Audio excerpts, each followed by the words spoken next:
पद्मपुराणांतर्गत महात्म्य में तीसरा अध्याय पूरा।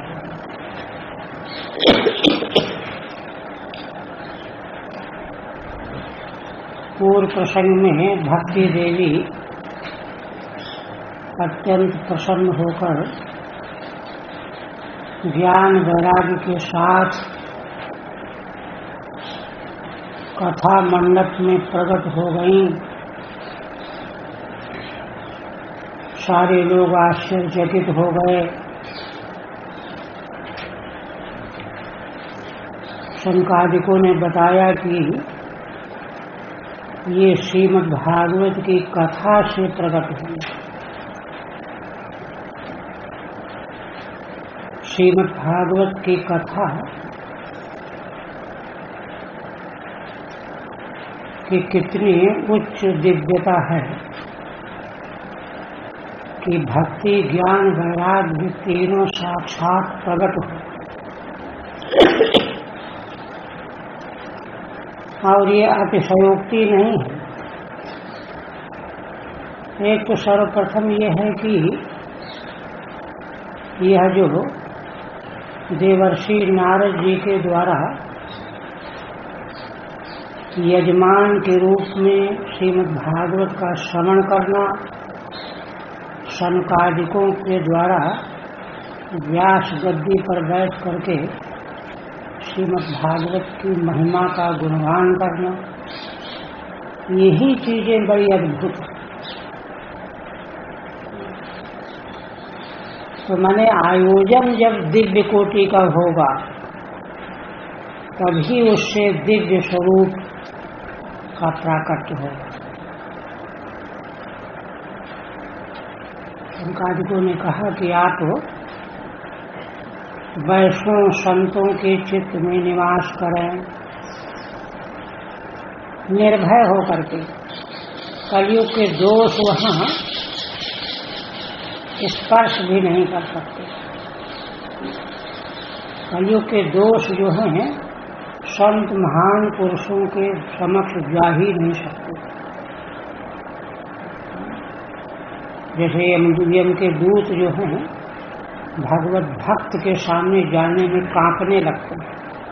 अजामिल लोकाख्यान में आया है ये है। तो इसलिए निश्चिंत होकर के निर्भय होकर के आप सुना। भक्ति देवी ने उनके चित्त में निवास बना लिया। अब इसके बाद सूत जी ऋषियों को श्रीमद् भागवत की महिमा का आगे कथन करते हुए कहने लगे। अथ वैष्णव चित्तेषु दृष्ट्वा भक्तिमलौकिकीं निजलोकं परित्यज्यो भगवान् भक्तवत्सलः। सूत जी कहने लगे कि हे ऋषियों, देखो इसके अनंतर क्या घटना घटती है। भगवान के वैष्णव भक्तों के चित्त में ऐसी अलौकिकी भक्ति जब भगवान को मालूम पड़ी तो भक्त वत्सल भगवान से भी रहा नहीं। वैकुंठ धाम छोड़ करके वहीं आ गए। मद भक्ता यत्र गायन्ति तत्र तिष्ठामि नारद। भगवान की यह उक्ति यथार्थ है। अब देखो इन प्रसंगों में उस अद्भुत अर्थ को ग्रहण करना है। साधारण अनुवाद तो भाषा अनुवाद में सब मिल ही जाए, किंतु विशेष वस्तु क्रमशः एक तो इतना उच्च कोटि का दिव्य आयोजन, जहाँ देखिए नारद जी के हृदय में एकमात्र देवी भक्ति और ज्ञान वैराग्य का कल्याण ही इष्ट है। उन्होंने जो है प्रतिज्ञा की थी तदा नाहम हरेर्दासो, मैं भगवान का दास नहीं कहलाऊंगा यदि भक्ति की स्थापना घर घर में न कर दूं। ये संकल्प था। तो जहाँ इतना उच्च कोटि का परोपकार मौजूद हो और स्वयं रहस्य साधन का रहस्य बताने वाले शंकादि स्वयं जहाँ पर वक्ता बने हुए, तो वहाँ ज्ञान वैराग्य भक्ति का कल्याण होना तो स्वाभाविक है, और ऐसे स्थान पर भगवान का प्रकट होना भी स्वाभाविक। तो इन सब चीजों को समझ करके साधन का शुद्ध रूप में आयोजन की चेष्टा करनी चाहिए, खिलवाड़ के रूप में नहीं। साधन का उत्कृष्ट स्वरूप क्या होता है शास्त्र बताएगा, उस रूप में ही उसका आयोजन करना चाहिए। तब कहते हैं कि भगवान जब प्रकट हो गए भक्तों के बीच में, तो भगवान का देखिए स्वरूप वर्णन कर रहे हैं। वनमाली घनश्याम पीतवासा मनोहर, कांची कला पुरुषिरो लसन मुकुट कुंडल। भगवान गले में वनमाला धारण किए हुए, बादल के समान श्याम वर्ण है, पीत वस्त्र है, और जिनका दर्शन करके मन हर्ष हो जाता है, मनोहरा। कांची कला पुरुचिर, भगवान के कमर में करधनी में मणियां शोभित हो रही हैं।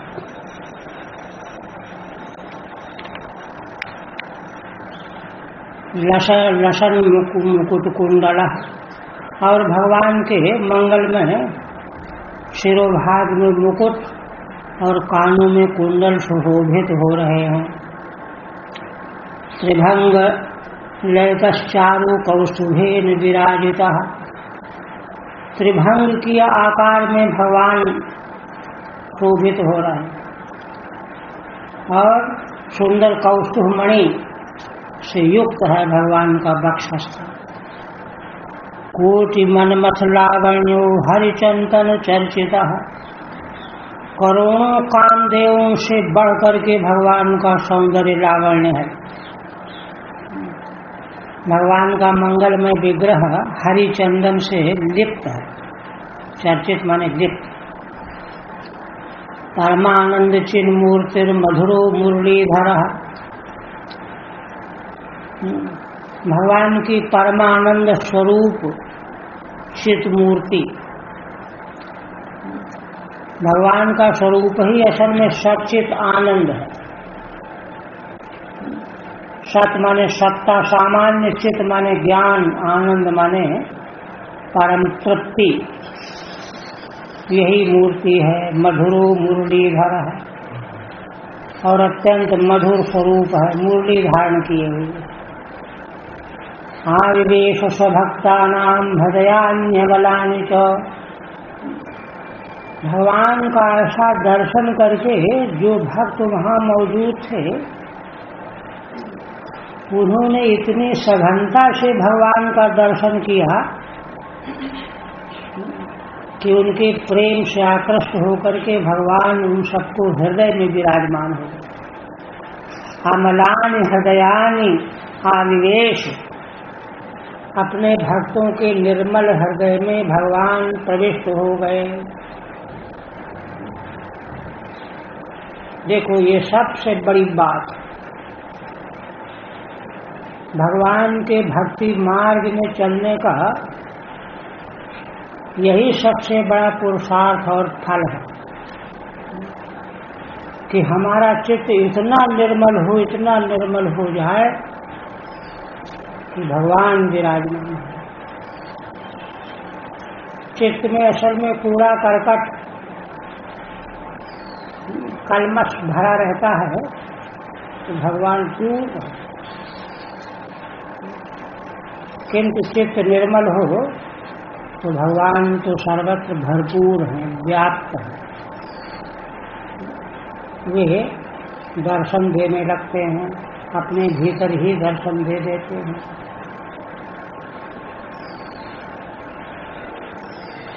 वैकुंठवासिनो ये च वैष्णवा उद्धवादयः तत्कथा श्रवणार्थं ते गूढ़रूपेण संस्थिताः। आगे कहते हैं कि वैकुंठ में जिनका निवास है वैष्णवों का, जन्म जन्मांतर के भगवान के भक्त हैं, उनको भगवत धाम प्राप्त हो गया है। उद्धव आदि भी, किंतु भगवान के वैष्णव भक्त जन जो हैं, भगवान की कथा जहाँ कहीं होती है तो वहाँ जरूर पहुँच जाते हैं। तत्कथा श्रवणार्थं ते गूढ़ रूपेण संस्थिता। भगवान की मंगलमय दिव्य कथा सुनने के लिए गूढ़ रूप से छिपे होकर के, वेश बदल कर, अथवा अमूर्त रूप में कोई देख न पाए, ऐसे स्थिति। भगवान श्री राम की कथा, रामचरित्र जहाँ भी कहीं आयोजित होती है, वहाँ हनुमान जी सबसे पहले पहुँच जाते हैं, छिपे पर। उसी प्रकार से भगवान की लीला चरित्र श्री कृष्ण के जहाँ होते हैं तो वहाँ उद्धव आदि ये पहुँच जाते हैं, छिप करके श्रवण करते हैं। क्योंकि वैकुंठ में केवल तृप्ति तो है, किंतु भगवान के लीला चरित्र नहीं है, वो तो भूलोक में ही मिलेंगे। देवलोक में भी भगवान के चरित्रों का गायन तो होता रहता है, वनलोक में, यमलोक, सब लोकों में, किंतु अन्य लोकों में उतना रस जो है प्रकाशित नहीं, जितना भूलोक में प्रकाशित होता। इसलिए वैकुंठ धाम से दौड़ करके वे चले आते हैं।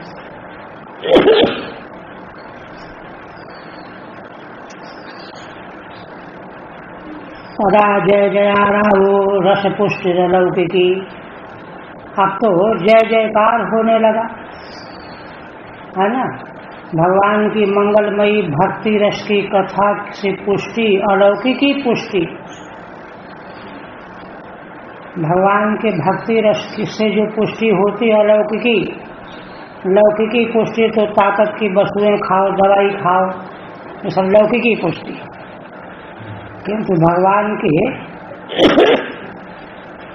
कथा रस से जो पुष्टि मिलती है वो किसी को दिखाई नहीं पड़ती। रस पुष्टि लौकिकी चूर्ण प्रसून वृष्टिश्च मुहुः शंखरवोप्यभूत। चूर्ण, लाजा, धान की खीर, फूल, इनकी वर्षा होने लगी मंडप में, बार बार रह रह करके शंख ध्वनि होने लगी। तत्सभा संस्थितानां चो देह देहात विस्मृति। सूत जी महाराज कहते हैं कि उस कथा मंडप में जितने श्रोता बैठे हुए थे सबको देह गेह की विस्मृति हो। देह और गेह माने घर और आत्मा माने अंतःकरण, तीनों की विस्मृति हो गई। हम कौन हैं, कहाँ बैठे हैं, क्या कर रहे हैं, सब भूल गए। दृष्ट्वा च तन्मयावस्थां नारदो वाक्यमब्रवीत्। ऐसी तन्मयावस्था का जब नारद भगवान ने दर्शन किया, देखा तो वे कहने लगे, क्या कहने लगे? अलौकिकोऽयं महिमा मुनीश्वराः सप्ताहजन्योद्य विलोकितो मया मूढ़ा सखा ये पशुपक्षिणोत्सो सर्वेपि निष्पापतमा भवन्ति। श्री नारद जी कहते हैं कि हे मुनीश्वरों, सनकादिकों के लिए संबोधन, यह तो भगवान की मंगलमयी अलौकिक महिमा मुझको दिखाई पड़ रही है। ये कहाँ से आई? यह अलौकिक महिमा सप्ताह जन्योद्य विलोकितो मया, श्रीमद्भागवती सप्ताह कथा से ये उत्पन्न हुई है और इसको मैंने अपने नेत्रों से प्रत्यक्ष देखा है। विलोकितो मया, कैसे देखा है? तो कहते हैं मूढ़ा सखा ये पशु पक्षिणोत्र सर्वेपि निष्पापतमा भवन्ति। अरे यहाँ इस महिमा के प्रभाव से मूढ़ माने अज्ञानी, जड़, और सठ माने दुष्ट, दुराचारी, ये ही नहीं, ये तो मनुष्यों के रूप हैं। पशु पक्षिणोत्र, पशु पक्षी भी सर्वेपि निष्पापतमा भवन्ति, सब के सब निष्पापतम हो जाते। निष्पापतम में तमक करते हैं, माने पूरी तरह से निष्पाप हो जाते हैं। ऐसी शुद्धि का कोई दूसरा मार्ग ही नहीं है ना। परम विशुद्धि का लक्षण क्या है कि फिर इसके बाद जीवन में उस प्रकार का पाप कभी न होना।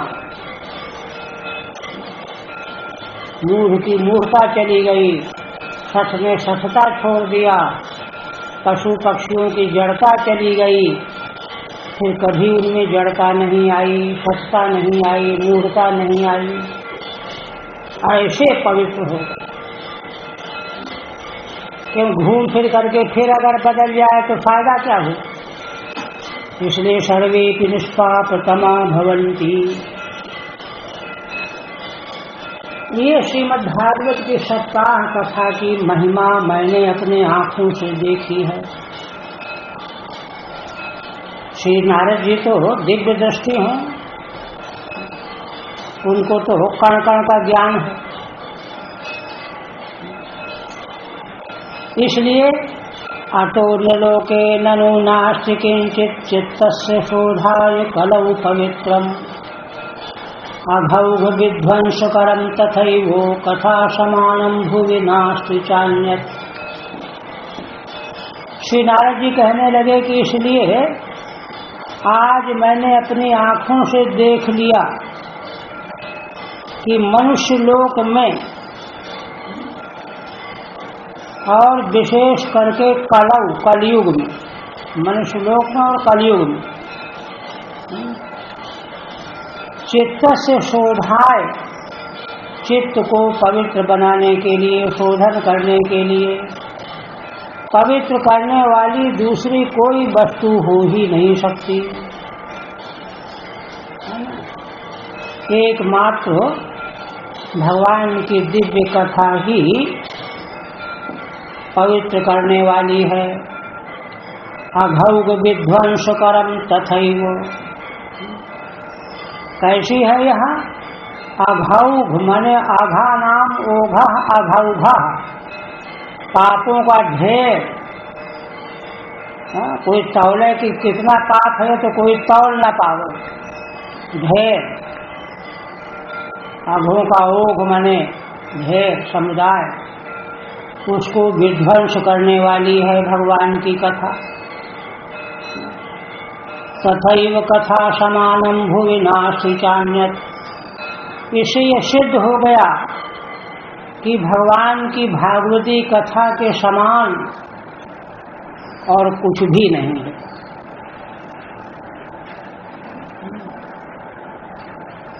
के विशुद्धन्ति वदन्तु मह्यं सत्ताः यज्ञेन कथामयेन कृपालुभिर्लोकहितं विचार्यो प्रकाशितः कोऽपि नवीन मार्गः।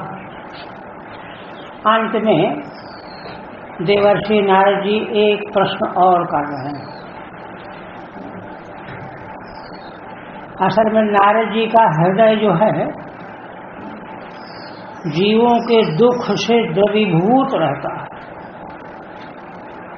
वो जीव के दुख को सहन नहीं कर पाते। आया है ना रामचरितमानस में, जयंत ने जब अपराध किया माँ देवी सीता का,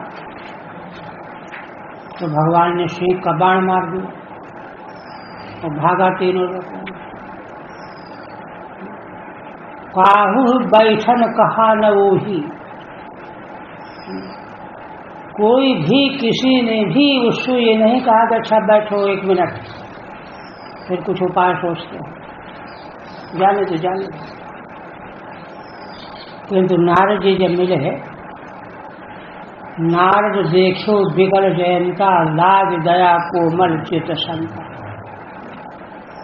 उनको बड़ी दया हुई। देखिए यहाँ पर कोई संदेह करे, यद्यपि उसने जगत जननी माँ का अपराध किया था, माँ के अपराधी को भला कौन क्षमा करेगा,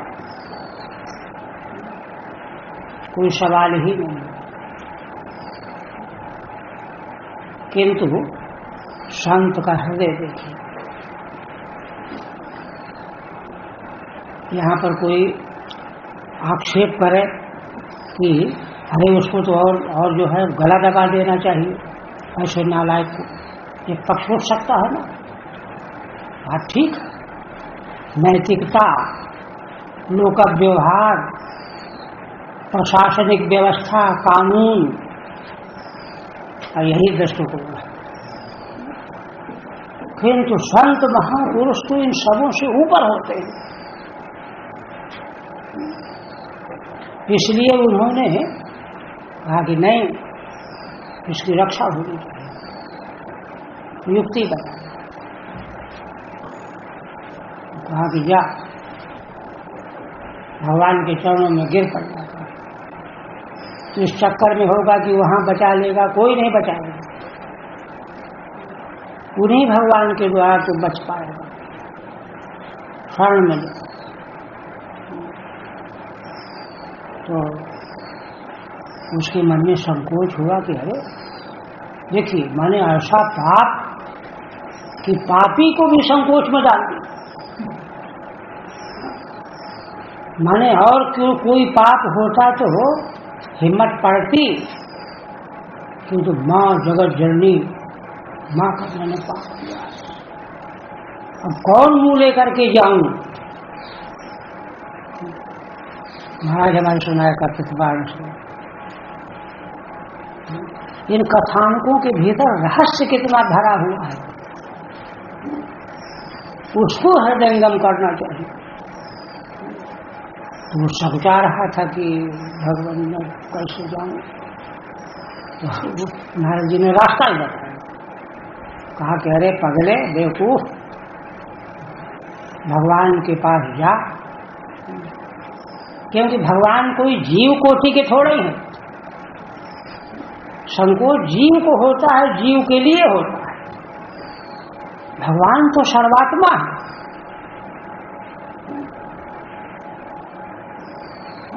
भगवान की बराबरी जीव कैसे कर सकता है। जो सबके रह ज्ञान एक रस ईश जीव भेद कहा कर।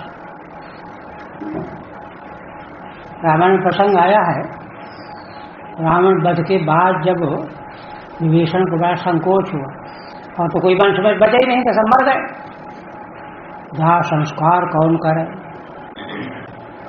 विभीषण ने मना कर दिया। मैं ऐसे पापात्मा मेरा ज्येष्ठ भाई होने पर भी मैं संस्कार नहीं करूंगा। जिसने देवी सीता का हरण किया, इससे बढ़कर के अपराध क्या हो सकता है? वो तो बैठे रहे। देखो, भगवान को जब पता चले, भगवान की भगवत्ता को समझिए। उमा राम स्वभाव जिहि जाना, ताहि भजन तज भावना। भक्त कोई यूं ही थोड़े लट्टू हो गए। तो जब भगवान को पता चला तो भगवान ने विभीषण को बुलाया। विभीषण, तुम ये क्यों नहीं कर रहे? तो दोहरा दिया अपनी बात, मेरी हिम्मत नहीं पड़ रही। तब कहा कि नहीं, मरणांतानि वैराणि निर्वर्तम न प्रयोजनम। देखो, वैर भाव मरने तक हुआ करता है। अगर देवी सीता को सादर लौटा देता तो मरना न पड़ता, लेकिन उसको तो मरना ही था, लौटाना नहीं इसलिए मरना पड़ा। किंतु मरने के बाद वैर भाव नहीं रहा। मरणांतानि वैराणि निर्वर्तम न प्रयोजनम। हमारा प्रयोजन देवी सीता को वापस लाना था, वह बन गया। क्रियताम से संस्कार, जाओ संस्कार करो अपने बड़े भाई को। यथा तव तथा मम। ब्रह्मांड, विश्व ब्रह्मांड में कहीं ऐसी उक्ति मिलेगी? जैसे विभीषण तुम्हारा यह बड़ा भाई है, वैसे ही मेरा है। जाओ संस्कार। जितने भगवान के गुण जो हैं, यद किंचित मात्रा में संतों में आ जाते हैं और किसी में नहीं। इसीलिए तो नारद जी को भरोसा था, आगे जाकर के कहना, जयंत को कहा कि भगवान, अब तक मैंने आपका प्रभाव देखा, सामर्थ्य, महिमा, कि आपके विरोधी, विरोध करने वाले का ब्रह्मांड में कोई हित चाहने वाला नहीं है, किसी ने मेरी रक्षा नहीं। ये प्रभाव आपका है। और अब आपका स्वभाव देखने आया। ऐसे प्रभाव वाले भगवान का स्वभाव कैसा है? तो स्वभाव देखने के लिए आया। मैंने पाप किया। नारद जी ने उसको युक्ति बताई, और नारद जी की कृपा से पवित्र हो गया, शुद्ध हो गया। जैसे नलकुबर का दृष्टांत समझ कर दिया तो गया। किंतु फिर भी नारद जी के प्रति आस्था विश्वास वाला होकर के भी, भयभीत होकर के गया, तो भी क्या हुआ कि पैर भगवान की ओर पड़ गए, गिर पड़ा जाकर के, उसे बाहर की ओर हो गए। डर के मारे भगवान के चरणों में से उठा नहीं पाए, अस्त व्यस्त हो गए। उसमें भगवती देवी सीता पास में बैठी हुई थी। देखा उन्होंने, देखिए जगत जननी तो क्या है। हमारे महाराज विभोर हो जाते थे इसका वर्णन करते हुए। जगत जननी तो क्या है। उन्होंने सोचा कि ये तो शरण में आया है भगवान की, इसकी रक्षा होनी चाहिए। तो किंतु भगवान उस समय दूसरी ओर देख रहे थे, पहाड़ों की शोभा देख रहे थे, सूर्य घूमा हुआ। तो देवी सीता ने सोचा कि देखो ये शरणागत तो हुआ है, किंतु शरण करते बना नहीं इससे। तो इस समय भगवान देखेंगे तो भगवान के हृदय में दया न प्रकट हो। तो उन्होंने जल्दी से क्या किया, उसको घुमा दिया स्वयं। जयंत के सिर को भगवान के चरणों की ओर, बाहर की ओर, और तब भगवान को संकेत किया कि भगवान देखिए जयंत आपके शरण में आया है। तब भगवान ने देखा ये जगत जननी तो सारा संसार जिनकी संतान है, कैसे ही हो। संसार में देखते हैं ना माताओं का हृदय कैसा होता है। नालायक से नालायक पुत्र के प्रति भी उनके मन में प्रेम बना। तो भगवान ने फिर उसको दंडित किया, बाण को छोड़ चुके थे, एक नेत्र उसका नष्ट करके सुरक्षित हो गया, बच गया। तो इस प्रकार के नारद जी के हृदय में आया कि भगवान की मंगलमयी कथा इतनी पवित्र करने वाली है, अगर इसका संसार में प्रचार कर दिया जाएगा तो सारे जीव दुख रहित हो जाएंगे। किंतु उनको बताना पड़ेगा ना कि देखो श्रीमद् भागवत की महिमा ये है, ये है, ये है, ये है। ऐसे भी पवित्र हो जाते हैं, ऐसे भी पवित्र हो जाते हैं। तो यह बात जो है मनगढ़ंत तो नहीं बतानी चाहिए कि अपने से बताने लग गए। गुरु परंपरा से, शास्त्र परंपरा से जो बात चली आ रही है उसका उपदेश किया जा सकता है। इसलिए शनकादिकों के मुखारबिंद से उसको कहलवाना चाह रहे हैं, जानते हुए भी, है ना। कहते हैं के विशुद्ध्यन्ति वदन्तु मह्यम, आप लोग कृपा करके मुझको बताओ कि सप्ताह यज्ञ कथा के द्वारा कौन कौन पाप करने वाले पवित्र हो जाते हैं। कृपालुभिर्लोक हितम विचार्य, आप लोग महान कृपालु हैं, संत हैं, लोक हित का विचार करके, है ना।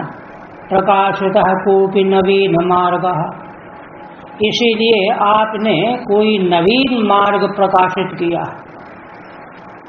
वेदों के आगे बढ़ करके। वेद मूलक तो है किंतु वेदों से आगे बढ़ करके। प्रकाशितः कोपि नवीन मार्गः, ये प्रश्न करने पर शनकादि उत्तर देते हैं। कुमारा ऊचुः, यहाँ ध्यान रखना चाहिए कि बोलते तो एक ही हैं किंतु चारों का बोलना वही होता है, इसलिए बहुवचन। वहाँ मतभेद नहीं है। कहने लगे कि देखो ये मानवा पाप कृतस्तु सर्वदा सदा दुराचार रता विमार्गगा क्रोधाग्निदग्धा कुटिलाश्च कामिनः सप्ताह यज्ञेन कलौ पुनन्ति ते। कहते हैं कि नारद जी देखो, संसार में जो मनुष्य पाप कृतस्तु सर्वदा, हमेशा पाप ही में लगे रहते हैं, और सदा दुराचार रता विमार्ग का, दुराचार में लगे रहते हैं, रत रहते हैं। झूठ बोलना, ठगना, वंचना करना, लूटना, चोरी करना, विमार्ग का, विरुद्ध मार्ग में ही लगे रहते हैं। एक तो ये क्रोधाग्नि दग्धा, कहते हैं कि आखिर उनको घृणा नहीं होती, ऐसा क्यों करते रहते हैं। कहते देखो क्रोध की अग्नि से वे भस्म रहते हैं, जले रहते हैं। क्रोधी को होश नहीं रहता कि मुझे क्या करना चाहिए, क्या नहीं करना चाहिए। गुरूनपि धर्षते, क्रोधावेश में गुरु माता पिता का भी तिरस्कार कर देता है बेटे, क्रोधावेश में। तो क्रोधाग्नि दग्धा, क्रोध की अग्नि से वे दग्ध बने रहते हैं। और दूसरा कुटिलाश्च, कुटिल माने हमेशा विपरीत आचरण करना, टेढ़ा, और उनके भीतर बड़ी कामनाएं भरी रहती हैं, कामिनः सप्ताह यज्ञेन कलौ पुनन्ति ते। ऐसे लोग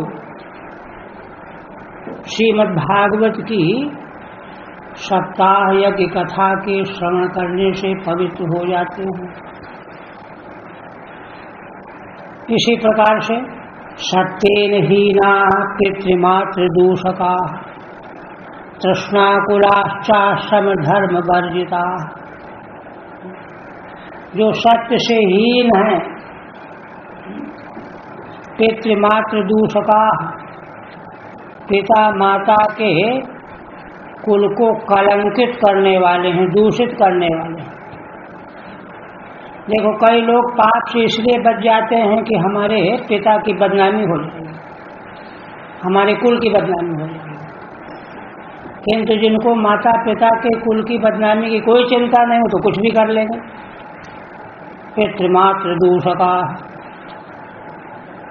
तृष्णाकुलाश्चाश्रम धर्म वर्जिता, और तृष्णा ये मिले ये मिले ये मिले, इससे आकुल बने रहते हैं।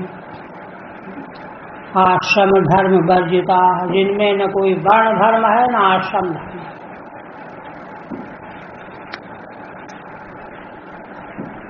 इसी तरह से ये दाम्भिका मत्सरणोपि हिंसका, दूसरे ऐसे हैं कि मान लो आश्रम धर्म का पालन तो करते हैं लेकिन दंभ पूर्वक करते, दिखावा,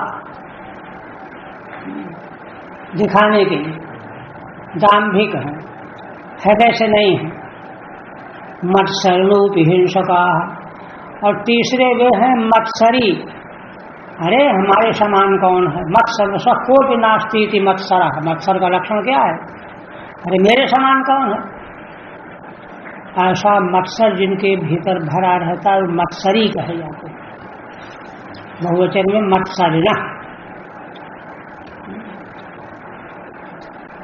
और इसीलिए हिंसका, कोई भी हो सबकी हिंसा में वे तुले रहते हैं। सप्ताह यज्ञेन कलौ पुनन्ति ते, ऐसे पापी भी सप्ताह यज्ञ की कथा सुन करके पवित्र हो जाया करते हैं। फिर आगे कहते हैं पंचोग्र पापा छद्मकारिणः क्रूरा पिशाचा इव निर्दयाश्चये ब्रह्मस्वपुष्टा व्यभिचारकारिणः सप्ताह यज्ञेन कलौ पुनन्ति ते। देखिए धीरे धीरे छोटे मोटे पाप करने वालों को बात पवित्र होने की बात कही गई। आप आगे कहने जा रहे हैं ऐसे भयंकर भयंकर पाप जिनका प्रायश्चित शास्त्रकारों ने नहीं बताया, उनका प्रायश्चित होता ही नहीं। ऐसे तो क्या है, पंचोग्र पापा, 5 प्रकार के उग्र पाप होते हैं, है ना। 5 प्रकार के उग्र पाप, पंच महापाप कहे जाते हैं। कौन कौन होते हैं इनका उल्लेख किया गया है, लेकिन दिया है ब्रह्मघ्नश्चैव गोघ्नश्च स्वर्णश्चैव मद्यपः। ब्राह्मण की हत्या करने वाला 1, गौ की हत्या करने वाला 2, सोने की चोरी करने वाला 3, मद्यपान करने वाला 4, और इन चारों का संसर्ग करने वाला 5। भले ब्रह्म हत्या नहीं किया लेकिन ब्रह्म हत्यारे के साथ रह रहा है, गौ नहीं मारा गो हत्यारे के साथ रह रहा है।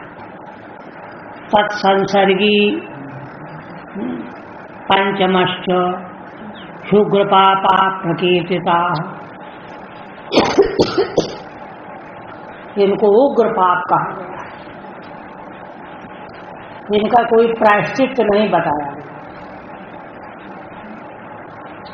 मद्यपान के बारे में याज्ञवल्क्य की स्मृति और स्मृतियां कहती हैं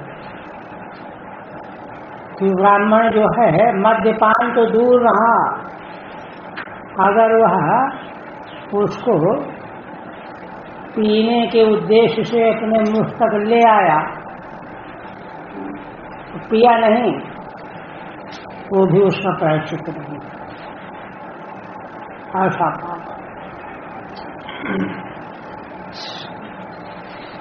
ऐसे ऐसे पापों का उल्लेख।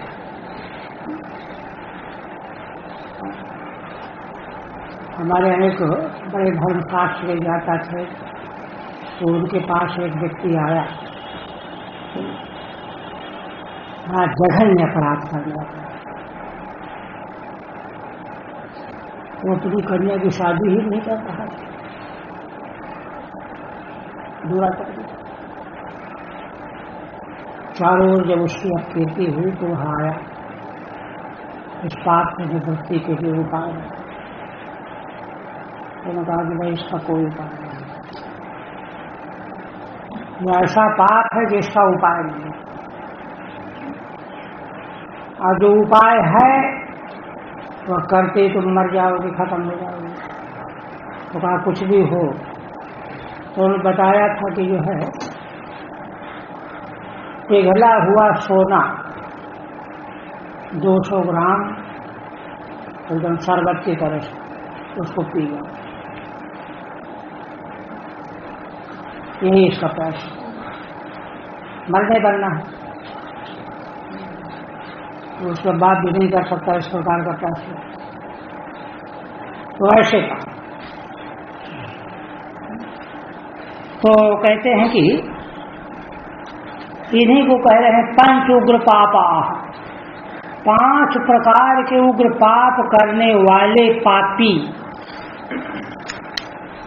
और छल छद्मकारिण, संसार में लोक व्यवहार में छल और छद्म छिपा व्यवहार करते हैं, झूठ बोलते हैं, ठगते हैं। कारिण क्रूरा पिशाचा इव निर्दयाश्चय, कहते हैं क्रूर, क्रूर कैसे? पिशाचों की तरह से जो निर्दयी होकर के क्रूर बने हुए हैं। पिशाच तो किसी को भी खा जाएगा, उसको भी दया आती है क्या? अरे 12 साल का बालक है, इसको नहीं खाएं, नहीं। पिशाचा इव निर्दयाश्चय, इतने क्रूर और इतने निर्दयी पिशाच जैसे हैं। ब्रह्मस्व पुष्टा व्यभिचारकारिण, सप्ताह यज्ञेन कलौ पुनन्ति ते। ब्रह्मस्व पुष्टा, ब्रह्म माने ब्राह्मण के धन से जो पुष्ट हुए हैं वही खा रहे हैं, ब्राह्मण से छीन करके, चोरी करके, ठग करके,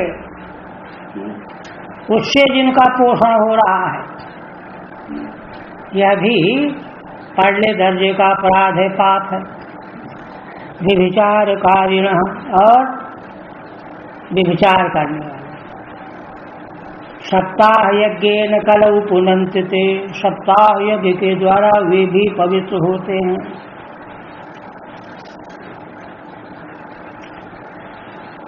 यह सब कहने के बाद देखिए, माने इनसे बढ़कर के तो पाप कोई होता ही नहीं, इसलिए कहाँ तक वर्णन करें। अब संक्षेप में कहते हैं, कायेन वाचा मनसा पिपातकम नित्यम प्रकुर्वन्ति सखा हठेन। ये कहते हैं कि देखो नारद जी, शरीर के द्वारा, वाणी के द्वारा, मन से भी, हाँ, जो लोग नित्य पाप ही करते रहते हैं, दूसरे के बारे में कुचिंतन करना, दूसरे का तिरस्कार पूर्ण पाप करना, नित्यम प्रकुर्वन्ति सठा हठेन। ये सठ होने के कारण वे हठ पूर्वक ऐसे पाप करते रहते हैं। परस्वपुष्टा मलिना दुराशया, परस्वपुष्टा माने दूसरे के धन से जो पुष्ट हुए हैं, बेईमानी के, है ना, इसलिए मलिन चित्त है जिनका। दुराशया, दूषित अंतःकरण वाले हैं। सप्ताह यज्ञेन कलौ पुनन्ति ते, वे सब के सब श्रीमद् भागवत की सप्ताह कथा के द्वारा पवित्र होते हैं।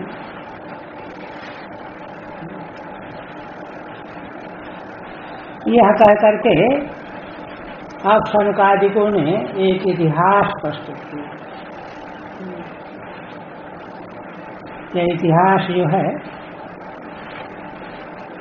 दिव्य है। देखो, पद्म पुराण में और अन्यान्य पुराणों में भी संसार के व्यवहार के अंतर्गत जो जीव जिनसे जिस रूप में जुड़े हुए हैं, माने जन्म देने वाले हमारे अपने माता पिता, पत्नी पुत्र, भाई बहन, परिवार, शत्रु मित्र आदि जितने भी हैं, ये सारे संबंध जो हैं उन जीवों के अपने किए हुए कर्मों के परिणाम स्वरूप प्राप्त होते हैं।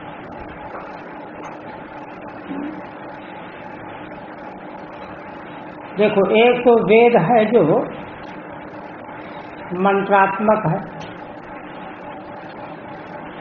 और दूसरा वेद जो है प्रत्यक्ष लोक ही वेद है। किंतु प्रत्यक्ष लोक का दर्शन करके उन्हीं को उन रहस्यों का ज्ञान होता है जो वेदों के ज्ञाता होते हैं। योग दर्शन में एक सूत्र आया है, अहिंसा सत्य अस्तेय ब्रह्मचर्य अपरिग्रह यमा, 5 यम जो कहे गए हैं। तो अहिंसा की सिद्धि हो जाने पर क्या परिणाम निकलता है, सत्य की सिद्धि होने पर क्या निकलता है, अस्तेय की, ब्रह्मचर्य की, अपरिग्रह की, तो इनके परिणाम बताए गए। ये उच्च कोटि के ये यम अगर सिद्ध हो जाए किसी मनुष्य को तो उनका बहुत बड़ा फल होता है, 5 का यम नियम दोनों का। तो वहाँ कहा है कि अपरिग्रह स्थैर्य जन्म कथनता संबोधा, अपरिग्रह की सिद्धि प्राप्त कर लेने पर योगी को उसके पास जो कोई आता है, चाहे वो देश का हो चाहे विदेश का हो, चाहे हिंदू हो चाहे मुसलमान हो, क्रिश्चियन हो, ऐसा बालक हो, वृद्ध हो, युवा हो, कोई भी, उसके पूर्व जन्म का सारा रहस्य उसको मालूम पड़ जाता है। और केवल पूर्व जन्म का ही नहीं, आगे यह क्या क्या होगा, क्या क्या होगा, कैसे कैसे होगा, यह भी उसको मालूम पड़ जाता है। तो इस प्रकार से अगर है ना वेद विद्या योग विद्या का है ना बोध हो, परिचय हो, तो सारे संसार में कौन प्राणी क्या कर रहे हैं, क्यों कर रहे हैं, इसका पूरा रहस्य उसको ज्ञान हो जाता है।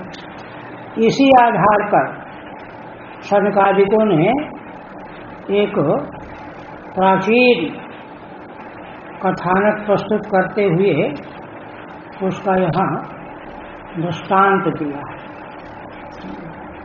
किस किस तरह से जो है ना, कौन कौन से अपराध बने और उसका क्या परिणाम निकला। तो ये सब कहने का अभिप्राय यह है कि यह मनगढ़ंत आख्यान नहीं है, ये कथानक जो है कल्पित कर लिया गया है बात को समझाने के लिए, ऐसा नहीं है। संसार में ऐसा घटित हुआ ही है, तो उसको आगे प्रस्तुत करने जा रहे हैं। वही कहते हैं अत्र ते कीर्तयिष्यामः इतिहासं पुरातनम् यस्य श्रवण मात्रेण पापहानि प्रजायते। शौनकादि कहते हैं कि हे नारद जी, इस संबंध में हम तुम्हारे समक्ष एक पुरातन इतिहास तुमको सुनाएंगे। पुरातनम इतिहासम कीर्तयिष्यामः, बड़ा प्राचीन इतिहास, पता नहीं किस कल्पांतर का शौनकादि का है ना। और कहते हैं कि देखो ये कथानक इतना दिव्य है, इतना प्रामाणिक है, इतना उत्कृष्ट है। यश श्रवण मात्रेणो पाप हानि प्रजायते, किस कथानक का श्रवण करने मात्र से मनुष्य के पापों का नाश हो जाता है। ये देखिए महिमा इसकी, ये कथानक ऐसा है। तो यही रहने देते हैं, क्योंकि आगे फिर कल तो द्वादशी का अवकाश रहेगा, तो बीच में रोकना पड़ेगा 15 तक।